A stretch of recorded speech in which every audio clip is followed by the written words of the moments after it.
Well, hello there. Let me explain you the problem and then I will show you my solution. So the problem is this.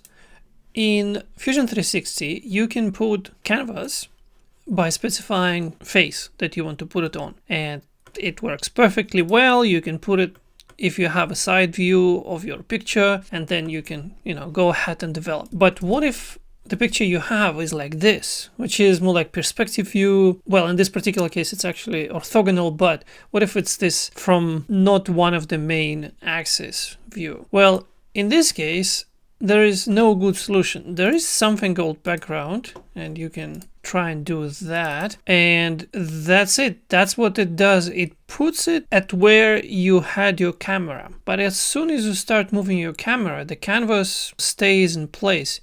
You can turn it around like this, or like this, or like this.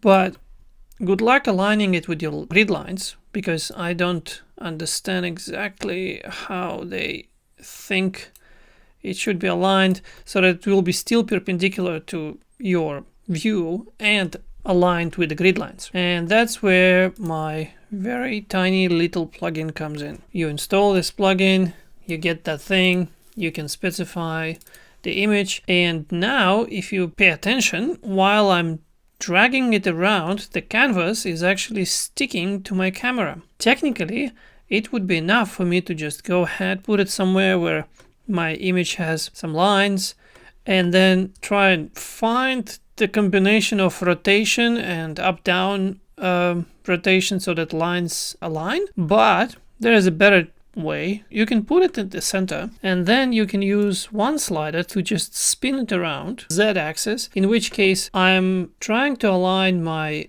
X lines with this aqua color. And so I will be spinning, I'll be looking at this thing, and I will be looking at the red line that goes from the center, and I want the red line of X axis to align with this center line on the image. So something like that. So we aligned it. And now that's an interesting part. I have the second control that when you spin it, I'm only moving the Y axis. And you can see the y-axis of is that one goes in right top to bottom left.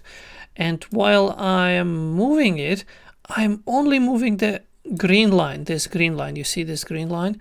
And so my goal now is to align this green line with this red line of the image. And if I just do that, look at that.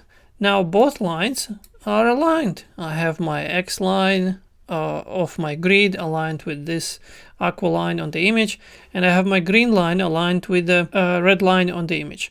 Now I just press OK, and then I also go and do manually add my view, and that's it. I have my canvas. I can move around. I can start developing my thing. I can go away. The canvas is actually quite far away, and so I can do my thing, and then I can just press on this button and I go back, and I have my canvas aligned with the camera, in this case orthogonal camera. And yeah, that's pretty much what this tool does. Thank you very much.